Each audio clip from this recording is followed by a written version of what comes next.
Sabda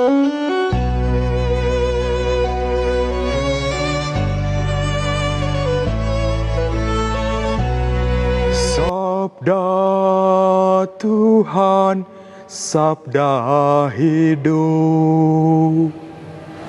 Para sahabat yang terkasih, renungan sabda hidup di hari Minggu ini diambil dari Injil Matius bab 10 ayat 26 sampai 33. Sesekali peristiwa, Yesus bersabda kepada ke-12 muridnya, "Janganlah kamu takut terhadap mereka yang memusuhimu, karena tidak ada sesuatu pun yang tertutup yang tidak akan dibuka. Apa yang kukatakan kepadamu dalam gelap, katakanlah dalam terang, dan apa yang dibisikkan ke telingamu, beritakanlah dari atas atap rumah. Dan janganlah kamu takut kepada mereka yang hanya dapat membunuh tubuh, tetapi yang tidak berkuasa membunuh jiwa. Tetapi takutlah Dia yang berkuasa membinasakan baik jiwa maupun tubuh di dalam neraka. Bukankah burung pipit dijual seduit 2 ekor? Namun tak seekor pun daripadanya akan jatuh ke bumi di luar kehendak Bapamu. Dan kamu, rambut kepalamu pun semuanya telah terhitung. Sebab itu, janganlah kamu takut, karena kamu lebih berharga daripada banyak burung pipit. Setiap orang yang mengakui aku di depan manusia, akan kuakui di depan Bapa-Ku yang di surga. Tetapi barang siapa menyangkal aku di depan manusia, dia akan kusangkal juga di depan Bapa-Ku yang di surga." Para sahabat yang terkasih, dalam buku Cerita Bermakna ada sebuah kisah inspiratif. Nah, seorang ibu, dia itu mau mendekor ulang rumahnya. Dan semua planning itu berjalan dengan bagus. Hingga pada suatu titik, ketika suaminya lihat tidak ada tempat untuk gambar Tuhan Yesus. Wah, suaminya tidak mau. Lalu istrinya juga tidak mau. Istrinya katakan, "Tidak apa-apa lah Bapak, rumah kita ini indah, cantik." Tetapi kemudian Bapak itu mengingatkan istrinya. Khususnya Injil hari ini bab 10 ayat 32. "Siapa yang mengakui aku di depan umum, maka aku akan mengakui dia di hadapan Bapa di surga." Ingat ini, maka rencana sang ibu berubah.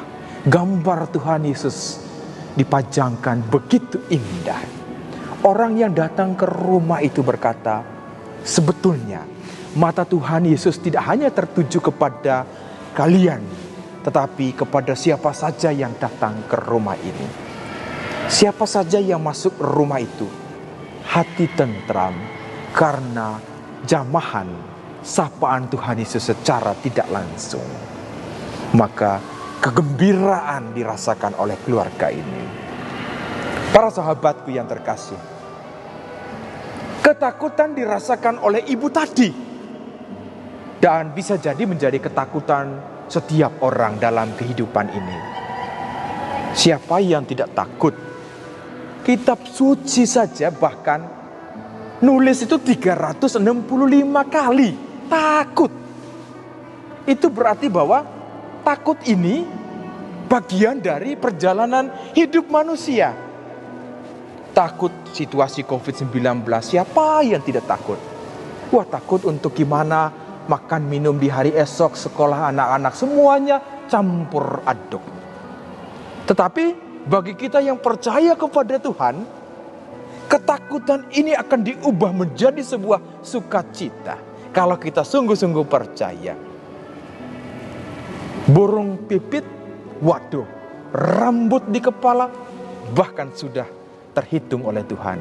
Itu berarti kita semua, apapun keadaanmu, orang baik atau orang tidak baik, orang berdosa atau orang tidak berdosa, di mata Tuhan, kita semua sangat berharga. Kisah penciptaan itu kitab Kejadian sangat jelas. Semua yang diciptakan indah. Saya dan para sahabat begitu indah berharga di mata Tuhan. Karena itu jangan jadikan dosa kesalahan itu menjadi penghalang untuk merasakan aliran kasih Tuhan. Kesalahan adalah sebuah kesempatan kita untuk memperbaiki diri. Dan inilah kesempatan untuk merasakan itu. Karena itu, bagaimana hati kita terbuka juga untuk yang lain.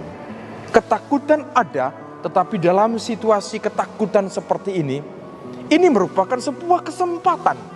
Misalnya COVID-19 ini, wah takut. Tetapi inilah kesempatan bagi saya dan para sahabat. Orang-orang yang percaya kepada Tuhan Yesus. Untuk katakan bahwa Yesus berjalan bersama hidup kita. Kecemasan, ketakutan akan diubah oleh Tuhan menjadi sebuah sukacita kalau kita punya iman di dalam Tuhan Yesus. Karena itu 3 kali memang Injil hari ini mengatakan, jangan takut. Tidak ada hal yang ditakuti kalau kita punya iman di dalam Tuhan Yesus. Melangkahlah, Emmanuel, Allah menyertai kita. Tuhan Yesus memberkati, Bunda Maria merestui. Amin. Pasti yang